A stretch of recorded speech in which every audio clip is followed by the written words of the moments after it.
اچھا جسٹس گیلانی صاحب، آپ کو آج ہم نے زحمت اس لیے دی کہ کیونکہ 31 اگست کو پہیہ جام ہڑتال ہو رہی ہے، جس کا مقصد یہ ہے کہ بجلی کے بلات، اوور ٹیکسز، آٹے کی ضرورت اور بھی ان کی ڈیمانڈ کے ساتھ ساتھ بڑی اہم انہوں نے ایک نقطہ اس میں یہ بھی ایڈ کیا ہوا ہے کہ جو ہائیڈرو پاور پروجیکٹ کے حوالے سے ہائی کورٹ آزاد جموں و کشمیر کا جو فیصلہ آیا، اس فیصلے کے اوپر آج تک عمل درآمد نہیں کیا گیا، اور آج شاید حکومت کے وزراء نے ایک پریس کانفرنس بھی کی ہے تاکہ وہ لوگوں کو کام ڈاؤن کر سکیں۔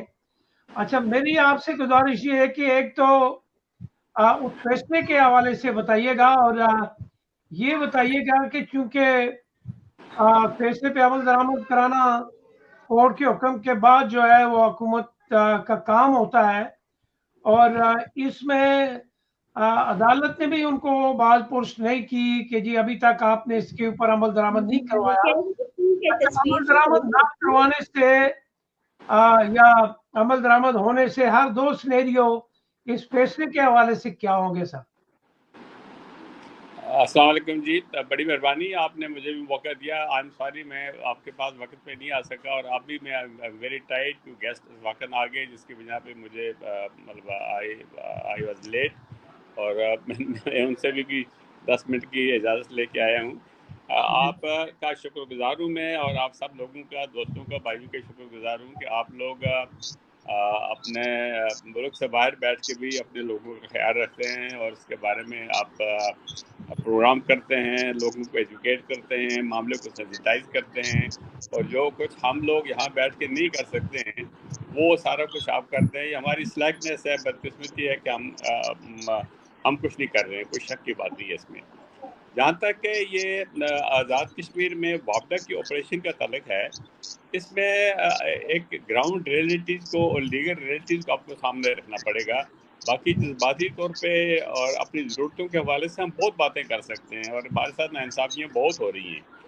ان ناانصافیوں کا جو ہے، ان کی بنیاد جو ہے یہ لیگل سسٹم کے اندر ہے۔ پاکستان کے آئین کے اندر جہاں جہاں بھی ہائیڈرو پروجیکٹس بنے ہوئے ہیں، جن صوبے میں بنے ہوئے، مثال کے طور پہ زیادہ کے پی میں ہی ہے، ان کے ساتھ ایک نیگوسیشن ہوئی ہے۔ وہ چونکہ کونسل آف کامن انٹرسٹ کے ممبر ہیں، وہ اکنامک کونسل کے ممبر ہیں، وہ جو الیکٹرسٹی جنریشن کے حوالے سے جو آرٹیکل 161 جو پاکستان کے کانسٹیٹیوشن کا ہے، جو جنریشن کو ڈیل کرتا ہے، اس کے ممبر ہیں۔ اس حوالے سے ان کا ایک فورس ہے، وہ فورس ان کا پارلیمنٹ میں بیٹھ کے بھی ہے اور اپنے صوبے میں بھی ہے۔ جب پارلیمنٹ میں یہ ساری چیزیں پیش ہوتی ہیں تو پارلیمنٹری کمیٹی جو ہوتی ہے، particularly council of common interest کی جو کمیٹی ہے اور اکنامک کونسل کی جو کمیٹی ہے، اس میں یہ ساری چیزیں ڈسکس ہوتی ہیں۔ تو یہ صوبے کے میں وہ ہونا ہوتا ہے، اس صوبے کے نمائندے وہاں موجود ہوتے ہیں، تو وہ اپنی پوزیشن وہاں رکھتے ہیں۔ ان کی پوزیشن کو سامنے رکھ کے کوئی ان سے نیگوسیشن ہوتی ہے، کوئی ان سے نیگوسیشن ہوتی ہے، کوئی ویا میڈیا نکالا جاتا ہے اور حل اس کا نکلتا ہے۔ اسی وجہ سے جو کے پی میں ہے بہت کم شور ہو رہا ہے، بہت کم اس کے بارے میں ریزنمنٹ بہت کم ہے آزاد کشمیر کے حوالے سے، کیونکہ آزاد کشمیر کی وہاں پہ کوئی ریپرزنٹیشن نہیں ہے۔ یہ ون وے سارا کچھ ہو رہا ہے، جو کچھ بھی ہو رہا ہے گورنمنٹ آف پاکستان فیصلہ کر رہی ہے، اور ان اداروں کے ذریعے فیصلہ ہو رہا ہے جن اداروں میں آزاد کشمیر ممبر نہیں ہے۔ تو بیسیکلی جو فلاح ہمارے سسٹم کے اندر ہے، جو ہمارے ساتھ ناانصافی ہو رہی ہے یا لیگلی ڈسکرمنیشن ہو رہی ہے، وہ اس وجہ سے ہو رہی ہے کہ ہم ان پالیسی میکنگ میں، ان ڈیسیجن میکنگ میں ہم شامل نہیں ہیں۔ وہاں سے یہ ساری بدعت شروع ہوتی ہے۔ اب 40 جب اس وقت منگلا ڈیم بنا، اس وقت منگلا ڈیم کے لوگوں نے میر پور کے لوگوں نے بڑی قربانی دی، سارے ریجن نے بڑی قربانی دی، تو ان کے ساتھ نیگوسیشنز ہوئی، ان کو ایگریمنٹ بھی ہوا۔ ایگریمنٹ میں بہت ساری چیزیں ایسی آئی ہیں جو ابھی تک نشنا تکمیل ہیں، ابھی تک ان پہ عمل نہیں ہوا، لیکن ایون دین ان لوگوں کو فیسیلیٹیٹ کیا گیا، اکاموڈیٹ کیا گیا، ان کو ایڈجسٹ کیا گیا، ان کے لیے پرٹیکولرلی یو کے میں ان کے جانے کے لیے راستے ہموار کیے گئے، اور لوکلی بھی ان لوگوں کے لیے کافی ساری کنسیشن آئی تھی، کیونکہ ایگریمنٹ ہوا تھا، ایگریمنٹ لیڈرشپ مضبوط تھی، اور اس وقت جو ڈومیننٹ پاور تھا گورنمنٹ آف پاکستان کا، وہ بھی ریزنیبل تھا، وہ باتیں مانتے تھے۔ اب وہ صورتحال نہیں ہے. اس کے بعد آزاد کشمیر میں جتنے ڈیم بھی بنے ہیں وہ سارے ڈیم میں کسی کا ایگریمنٹ نہیں ہوا ہے. حالانکہ پاکستان کے کانسٹیٹیوشن کے تحت جو ہے وہ ایگریمنٹ ہوگا لوکل پروونشل اسمبلی کا, پروونشل پروونس کا, جہاں ڈیم بنایا جاتا ہوتا ہے. ایگریمنٹ کے بعد ہی ساری کارروائی ہوتی ہے. کیونکہ آزاد کشمیر پروونس کی تاریخ میں فال نہیں کرتا ہے, اس لیے یہ فری فار آل ہے. یہاں گورنمنٹ جس طریقے سے چاہتی ہے, گورنمنٹ آف پاکستان اس کے ادارے جس طریقے سے چاہتے ہیں ان سے بات منوا لیتے ہیں, ایگریمنٹ کریں نہ کریں اپنا کام ایگزیکیوٹ کر دیتے ہیں. اس میں سلیکنیس جو ہے ہمارے گورنمنٹ کی ہوتی ہے, جو لوکل گورنمنٹ ہوتی ہے وہ فیسیلیٹیٹ کرتے ہیں, زمین کی ایکوزیشن بھی فیسیلیٹیٹ کرتے ہیں, پروجیکٹ کے کنسٹرکشن بھی فیسیلیٹیٹ کرتے ہیں. کوئی اپنی بات منوا نہیں سکتی. اس کی ریزن یہ ہے کہ وہ بھی اپنے پولیٹیکل جو ان کا جو اتھارٹی ہے وہ اپنی پولیٹیکل اتھارٹی کو پریزرو کرنے کے لیے, اپنی پولیٹیکل اتھارٹی کو بچانے کے لیے کوئی ریزنٹمنٹ شو نہیں کرتے. ہاں لوگوں کو ضرور اکساتے ہیں کہ آپ اس کے بارے میں شور کریں, لیکن جو ان کو کرنا ہوتا ہے وہ نہیں کرتے. یہی صورتحال آزاد کشمیر میں ایک یہ اپنا نیلم جیلم کے ہو رہی ہے. ابھی جو دوسرا وہ جو جیلم جو پروجیکٹ بن رہا ہے کوہارا پروجیکٹ, اس میں بھی یہی ہو رہی ہے, ایگریمنٹ کوئی نہیں ہو رہا. حیرانگی کی بات یہ ہے کہ یہ جو نیلم جیلم والا ہے اس میں اس وقت تک کوئی ایگریمنٹ نہیں ہوا ہے. آزاد کشمیر گورنمنٹ کے ساتھ کوئی ایگریمنٹ نہیں ہوا ہے. اب آزاد کشمیر کی دو پوزیشنز ہیں. ایک پوزیشن آزاد کشمیر میں I will be talking about the legal aspect of it, اور جس وقت بھی کسی کورٹ میں کیس جائے گا تو وہ لیگلی دیکھے گی, وہ کوئی مارلی سینٹیمنٹلی یا ہمارے ضرورتوں کے حساب سے نہیں دیکھے گی, تو وہ لیگل پیرامیٹرز پہ دیکھے گی. جی ہلو جی جی میں سن رہا ہوں سر. جی جی وہ لیگل پیرامیٹرز کا لیگل. اچھا میں اب میری بات آ رہی ہے آپ تک؟ میں سن رہا ہوں سر. ہاں, وہ اب لیگل پیرامیٹرز کے حوالے سے دیکھیے کہ جب یہ آزاد کشمیر میں ہم لوگوں نے ریٹ دائر کی اس کے خلاف کہ جب تک کہ آزاد کشمیر گورنمنٹ کے ساتھ ایگریمنٹ نہیں ہوتا ہے اور جب تک کہ اس میں وہ انٹرنیشنل جو انوائرمنٹل ایجنسی ہے اس کے پیرامیٹرز پورے نہیں ہوتے, جب تک آزاد کشمیر کی لوکل وہ جو ہے انوائرمنٹل اتھارٹی ہے اس سے پرمیشن نہیں دی جاتی ہے, اس وقت تک کوئی کارروائی یہاں شروع نہ کی. تو کورٹ نے ریٹ کو ایکسیپٹ کیا, لیکن ہمارے پاس یہ بات تو نہیں تھی, ہم کمپیل نہیں کر سکتے تھے ان کو کہ ہمارے ساتھ ایگریمنٹ کریں. ایگریمنٹ تو اس اتھارٹی کے ساتھ ہو گیا ہے جو اس کا ممبر ہوگی. ہم اس کے ممبر نہیں ہیں, اس کے کونسل آف کامن انٹرسٹ کے ممبر نہیں ہیں, اور یہ بجلی کے کنسٹرکشن کے جو ریلیونٹ آرٹیکل ہے کانسٹیٹیوشن آف پاکستان کا اس کے ممبر نہیں ہے. اس لیے ایگریمنٹ ان کے ساتھ تو نہ گورنمنٹ آف پاکستان نے کیا اور نہ ہی آزاد کشمیر گورنمنٹ انفورس کر سکی اس کو. اگر یہ کرنا چاہتی تو اس وقت تک ڈیم نہیں بن سکتا تھا, اس وقت تک کچھ کارروائی نہیں ہو سکتی تھی. گورنمنٹ آف آزاد کشمیر کی بھی سلیکٹ نہیں. اب اس میں صورتحال یہ پیدا ہوتی ہے کہ گورنمنٹ آف پاکستان نے جب یہاں پہ یہ چیزیں کی ساری, یہ چونکہ ان کا صوبہ نہیں تھا, پاکستان کا صوبہ نہیں تھا, لوگوں کی پرمیشن سے کی, لوکل گورنمنٹ کی پرمیشن سے ہی کی ہے. اب اس کو انفورس کون کرے گا؟ انفورسمنٹ کی جب بات آ جاتی ہے تو اس وقت جو ڈومینیٹ اتھارٹی ہوتی ہے تو ظاہر ہے حکم اسی کا چلتا ہے, ڈنڈا اسی کا چلتا ہے, کارروائی اسی کے ذریعے ہوتی ہے. ایسے حالات میں اگر یہ کوئی کشمیر ایشو کے حوالے سے یہ ایک مطلب ایک I don't think it is a plausible argument کہ بھائی کشمیر کا مسئلہ متاثر ہو جائے گا. کشمیر کا مسئلہ تو ہندوستان نے اس کا تہس نہس کر کے رکھ دیا ہے, اس کے باوجود بھی کشمیر کا مسئلہ متاثر نہیں ہو, اپنی جگہ موجود ہے. جب تک لوگ ریزنٹمنٹ شو کریں گے تو کشمیر کا مسئلہ موجود رہے گا. جب لوگوں کی ریزنٹمنٹ ختم ہو جائے گی تو کشمیر کا مسئلہ بھی خود بخود ہی ختم ہو جائے گا. تو لیکن جب تک لوگ آپ کے پاس ہیں, لوگوں کے حقوق تو ویسے ہی ہونے چاہیے جیسے باقی سارے ملک کے لوگوں کے. اس کے لیے کوئی اگر آپ اس کو وہ ان اداروں میں نمائندگی نہیں دیتے ہیں, جن اداروں میں یہ سارے فیصلے ہوتے ہیں, تو اس کا کوئی نیا میکینزم ضرور ہونا چاہیے. اور نیا میکینزم میں آپ کو ایک بات بتاؤں کہ سلامتی کونسل کی قراردادوں میں ایک بات جو کاربل نے جو اس کی بہت ساری چیزوں کی ایکسپلینیشن دی ہوئی ہے, اس میں ایک یہ بھی ہے کہ آزاد کشمیر جو ہے ایک لوکل اتھارٹی ہوگی, اور لوکل اتھارٹی جو ہے it shall work under the surveillance of the commission. Commission یہیں سے United under the surveillance of the security council. اور سرویلنس کا مطلب انہوں نے لکھا ہے کہ سرویلنس کا مطلب یہ نہیں ہے کہ یہ اس پہ ایڈمنسٹر کرے گی یا اس کی کوئی اس میں مداخلت ہوگی، وہ صرف اپنے وہ رپورٹ اپنی سبمٹ کر دیا کرے گی جو ایکٹیویٹیز جہاں ہو رہی ہیں گورنمنٹ آف پاکستان کے حوالے سے ہو رہی ہیں یا گورنمنٹ آف انڈیا اس میں کوئی مداخلت کرتی ہے اس کے حوالے سے ہو رہی ہیں، تو یہ وہ رپورٹ کرے گی. تو یہ اب یا تو ہماری نمائندگی ان اداروں میں ہو تاکہ ہم اپنی چیز وہاں انفورس کر سکیں، ہم ان سے بات منوا سکیں. اگر وہاں نہیں ہے اور اس کو اسی طریقے سے معطل کر کے رکھنا ہے یا ایک تعطل میں رکھا ہے تو پھر ہمیں یو این کا ہی سہارا لینا پڑے گا کہ بھئی آپ اس پہ مداخلت کریں کہ یہ ساری چیزیں جو ہو رہی ہیں ہم چونکہ پاکستان کے آئین کے ایمبٹ میں نہیں آتی ہیں، اس لیے گورنمنٹ آف پاکستان ہمارے ساتھ وہ کچھ نہیں کر رہی ہے یا ہم وہ کچھ نہیں کروا سکتے ہیں جو باقی صوبے کروا سکتے ہیں، آپ اس میں مداخلت کریں. It will go for beyond, بہت آگے بات بڑھ جائے گی. تو ایسے اس میں حل نکالنے کی ضرورت ہے کہ اس کا حل کیا کیا جائے گا تاکہ یہ ایک لیگل پیرامیٹر کے اندر آ جائے.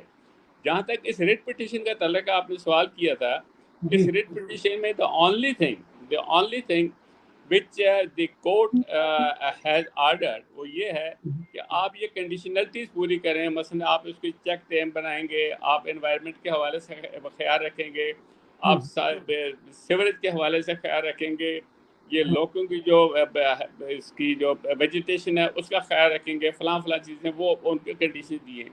یہ اس وقت تک جو چیز ہے سارا صرف وہ ایک ڈاکومنٹ ہے گورنمنٹ آف آزاد کشمیر کی طرف سے جو وابدہ کے اوپر بائنڈنگ بنا دیا گیا ہے، وہ بھی کورٹ نے بنایا گیا ہے. آزاد کشمیر گورنمنٹ نے کوئی چیز بائنڈنگ نہیں بنائی ہوئی. تو اس حوالے سے آزاد کشمیر کا جو کورٹ کر سکتا تھا انہوں نے تو کر دیا. اب اس کا حل یہ تھا کہ اس کا حل تو یہ مطلب انفورس تو آزاد کشمیر کی گورنمنٹ ہی کر سکے گی، اور یہ کرے گی گورنمنٹ آف پاکستان کے خلاف کرے گی. اس کی انفورسمنٹ کا طریقہ کار کیا ہوگا؟ وہ یہی ہے کہ وہ ان کو کہیں گے کہ بھئی یہ جو آپ کر رہے ہیں تو یہ ہم آپ کو الاؤ نہیں کریں گے. کوئی جو پولیٹیکل پریشر ہو سکتا ہے وہ ٹھیک ہو سکتی ہے. میں تو یہ سمجھتا ہوں کہ اس کا ایک حل ہے. دیکھیں پانی ہمارا ضائع جا رہا ہے، اس میں کوئی شک کی بات نہیں. آپ نے جو دریا بہتا ہے تو بہتا رہے گا، اس میں وہ آپ اس کو روک نہیں سکتے، دریا کو بہ نہیں سکتے. بجائے ضائع ہونے کے اگر پروجیکٹ بن جاتے ہیں تو بری بات نہیں ہے، ضرور پروجیکٹ بننی چاہیے. لیکن اس میں کہتے ہیں کہ there is a way to the madness as well. اس میڈنس میں بھی ان کو راستہ نکالنا چاہیے کہ اس کا صورت یہ بنتی ہے کہ آپ پروجیکٹ ضرور بنائیں. آپ اس پروجیکٹ کے بننے سے جو ہمارے انوائرمنٹ پہ جو فرق پڑتا ہے، بود و باش پہ جو فرق پڑتا ہے، ہماری ہیبیٹیشن پہ جو فرق پڑتا ہے، ویجیٹیشن پہ جو فرق پڑتا ہے، ہمارے بایو ڈائیورسٹی پہ جو فرق پڑتا ہے، اس کا خیال رکھنے کی ضرورت ہے. نمبر 1. نمبر 2 یہ بات ہے کہ ہم چونکہ اس کا حصہ نہیں ہے، سارے نظام کا حصہ نہیں ہے جس طرح پاکستان کے بعد سارے صوبے ہیں، تو آپ ہمارے ساتھ یہ ایک ایگریمنٹ کریں کہ جتنی ہماری ریکوائرمنٹ بجلی کی ہے وہ ریکوائرمنٹ آپ ہمیں دیں، اور جو ہمارے اس سے زائد ہے وہ اس پہ ٹرم سیٹل کر لیں. آپ کو جتنی ہماری رائلٹی بنتی ہے اتنی ہمیں رائلٹی دے دیں. یہ والا ایسا جو ہے مثال کے طور پہ ابھی بھائی صاحب نے بتایا کہ 364 یا اتنے میگا واٹ ہماری ضرورت ہے، سے 300 بھی کر لیں یا 364 کر لیں، اتنی تو بجلی ہمیں بہت فراہم کر دیں. یہ سیدھی بات ہے. اس کے علاوہ اگر ہمیں چاہیے تو ہم نیشنل گریڈ سے وہ بجلی خریدیں اور اس ریٹ پہ خریدیں جس ریٹ پہ بجلی آزاد کشمیر میں جنریٹ ہوتی ہے. ہم چونکہ صوبہ نہیں ہیں اور صوبے پہ اس حوالے سے پاکستان کا ہم پہ وہ کلیم نہیں ہو سکتا ہے، وہ رائٹ نہیں ہو سکتا ہے، وہ اتھارٹی نہیں ہو سکتی ہے جو باقی صوبوں پہ ہے. تو اس کے ہمارے ساتھ ایگریمنٹ ہی ایسا ہونا چاہیے، اور ایگریمنٹ فیوریبل چیز یہ بنتی ہے کہ آپ پروجیکٹ ضرور بنائیں. پانی ضائع بالکل نہیں ہونے چاہیے، اللہ کی نعمت ہے یہ انسانوں کے فائدے کے لیے استعمال ہونا چاہیے. لیکن جو انسان اس سے مستفید ہو رہے ہیں وہ اگر اس سے محروم ہو رہے ہیں ان کو متبادل دیا جائے. ان کو متبادل یہی بنتا ہے کہ یہ کنسیشن ہمیں دی جائے. ایک تو بجلی جتنی ہماری کنزپشن ہے اتنی ہمیں مفت دے دیں. اس کے علاوہ جو ہے جو آپ استعمال کرتے ہیں اس استعمال میں جو بجلی آپ کی سیل ہوتی ہے اس سیل میں سے جو رائلٹی ہماری بنتی ہے، پرافٹ میں سے جو ایسا بنتا ہے وہ ہمیں اس کا حصہ دے دیں. ایک تیسری بات جو ناانصافی ہو رہی ہے وہ یہ ہے کہ ہماری جتنی بجلی بھی ہے وہ گرڈ سے نیشنل گرڈ بھی جاتی ہے. نیشنل گرڈ میں ایک ہائیڈرو الیکٹرک بھی جاتی ہے، نیشنل گرڈ میں تھرمل والی بھی جاتی ہے. یہ تھرمل والی بہت زیادہ مہنگی پڑتی ہے. یہ گرڈ یہ جو ہائیڈرو والی ہے یہ سستی پڑتی ہے. یہ اس کے ساتھ جب ملتی ہے تو پھر ایک پول کیا جاتا ہے. اس پول میں سے جو قیمت ڈٹرمن کی جاتی ہے کہ اس کی ایک یونٹ کی قیمت اتنی پڑتی ہے, ہمیں اس قیمت پہ دیا جاتا ہے. اس قیمت میں مثال کے طور پہ 21 روپے پر یونٹ بن جاتی ہے جب ہم اس کو تھرمل میں ڈالتے ہیں. حالانکہ ہمارا تھرمل میں جانا نہیں چاہیے, ہمارا ہائیڈرو والا ہائیڈرو کے پاس ہی رہنا چاہیے, اس کو ہائیڈرو کا ریٹ سب سے اپلائی ہونی چاہیے, اور ہائیڈرو کے مطابق ٹریٹمنٹ ہونی چاہیے, ہمارے ساتھ بھی ہونی چاہیے, کے پی کے ساتھ بھی ہونی چاہیے. لیکن اگر آپ نے اس کو اس میں ڈالا ہوا ہے, اس میں آپ یہ والا جو تھرمل والا جو ہائیڈرو والا ہے, اس کو اس سے الگ کر کے رکھیں. تھرمل والے کو الگ کر کے تھرمل والے کے ریٹ آپ وہاں لگائیں جہاں سے بجلی آپ کو تھرمل سے جنریٹ کرتے ہیں. تو جو ہم سے زائد ہو جاتی ہے آپ اس میں لگا کے ان کو ریٹ, ان کے ساتھ بھی انصاف ہونا چاہیے. اس کی شک کی بات نہیں ہے کہ وہ بھی ہمارے بھائی ہیں, انصاف ان کے ساتھ بھی ہونے چاہیے, کوئی ریزنیبل ہونا چاہیے. تو اب چوتھی بات یہ ہے کہ بجلی کا آپ بل دیکھیں, بجلی کے بل پہ ایک نہیں کوئی 8 قسم کے ٹیکس لگے ہوئے ہیں. بھائی ہم مثال کے طور پہ میں ملازم ہوں, میں پینشن لیتا ہوں یا تنخواہ لیتا ہوں یا کچھ اور کرتا ہوں. میری تنخواہ پہ, میری ارننگ پہ میں آئی ایم اے فائلر, میں جتنا بھی انکم ٹیکس بنتا ہے میں وہ پے کر دیتا ہوں. انکم ٹیکس پے کرنے کے بعد جتنی جو چیز بچ جاتی ہے وہ میری چیز ہے. اس پہ جب میں چیزیں خریدتا ہوں پھر مجھ سے ٹیکس لیا جاتا ہے. اب یہ ملٹیپل قسم کی ٹیکسیشن ہو رہی ہے, ایک نہیں کوئی 8 قسم کی ٹیکسیشن ہو رہی ہے. تو اس کا ازالہ کرنے کی ضرورت ہے, اور اس کا ازالہ گورنمنٹ ٹو گورنمنٹ ہی ہو سکتا ہے. لوگ تو پریشر ہی ڈیولپ کر سکتے ہیں نا, اور الٹیمیٹلی لوگوں کا پریشر جو ہے وہ پھر نہ ملکوں کی فوجیں بچا سکتی ہیں لوگوں کے پریشر سے ملکوں کو, اور نہ کسی طریقے سے کوئی اسٹیٹ بچا سکتی ہے. پھر الٹیمیٹلی خلق خدا ہی اس پہ حاوی ہو جاتی ہے. لیکن that is the extreme stage جس میں پھر کوئی بچنے کو کوئی امکان نہیں رہتا ہے. اس سے پہلے کہ لوگ اس اسٹیج پہ پہنچ جائیں, اور واقعی پہنچ گئے ہیں, I pay highest tribute to the people of Rawalakot who have stood till date. اس کے لیے کھڑے ہیں, وہ سارا کچھ کر رہے ہیں. لیکن یہ ہے کہ ہم کو اور ان کو, ہم کو سب کو مل کے ایک کوئی چیز ڈیوائس کرنی چاہیے, کوئی ریلیشن شپ پاکستان کے ساتھ ایسے کریٹ کرنی چاہیے تاکہ جب تک ہمارے معاملات سیٹل نہیں ہوتے ہیں تب تک ہمیں بھی انہی انسانوں کی طرح ٹریٹ کیا جائے. اسی سسٹم کے اندر ہمیں وہ تمام سہولیات, وہ تمام مراحت, وہ تمام اختیارات دیے جائیں جو اختیارات ہمارے کاؤنٹر پارٹ پاکستانیوں کو موجود ہیں. یہ فیکٹ ہے کہ یہ حصہ پاکستان کے پاس ہے, اور یہ بھی فیکٹ ہے کہ وہ حصہ ہندوستان کے پاس ہے. انہوں نے اس کو اسٹریم لائن کر کے رکھ لیا ہوا ہے سارا کچھ. وہ اس کو اسی طریقے سے ٹریٹ کرتے ہیں جس طریقے سے ہماچل پردیش کو کرتے ہیں, کیرلا کو کرتے ہیں, مدھیہ پردیش وغیرہ کو کرتے ہیں. لیکن ہمارا جو سسٹم ہے یہ مطلب جس آدمی کی بالادستی ہوتی ہے اس کو سوار ہو جاتا ہے. اس کو سٹریم لائن کرنے کی ضرورت ہے. ہمارے جتنے دوست بھی ہیں جو اس کے بارے میں بڑے ایکٹیو ہیں, پولیٹیکلی بھی ایکٹیو ہیں, کشمیر کے حوالے سے بھی ایکٹیو ہیں, ان کو بھی گراؤنڈ ریئلٹیز کے حوالے سے سوچنا چاہیے اور کوئی میکینزم ڈیوائز کرنا چاہیے. آزاد کشمیر کو یہ آپ کہیں گے کہ پاکستان اس کو چھوڑ دے گا, آؤٹ آف کوشچن ہے, قیامت تک نہیں چھوڑے گا. جب تک پاکستان اپنی طاقت میں ہے بالکل نہیں چھوڑے گا. تو جب تک یہ ہے ہمیں اس کے ساتھ اس طریقے سے رہنا پڑے گا جس طریقے سے مطلب وہ بھی چلتے رہیں اور ہمارے حقوق بھی متاثر نہ ہو. ہمارے حقوق جو ہیں وہ پنجاب سے یا باقیوں سے تھوڑے سے زیادہ اس لیے ہونے چاہیے کہ ہم ایک ڈسپیوٹڈ پوزیشن میں ہیں, ہماری ڈیوائڈڈ فیملیز کے لوگ ہیں, ہم انڈین فائرنگ کی زد میں رہتے ہیں.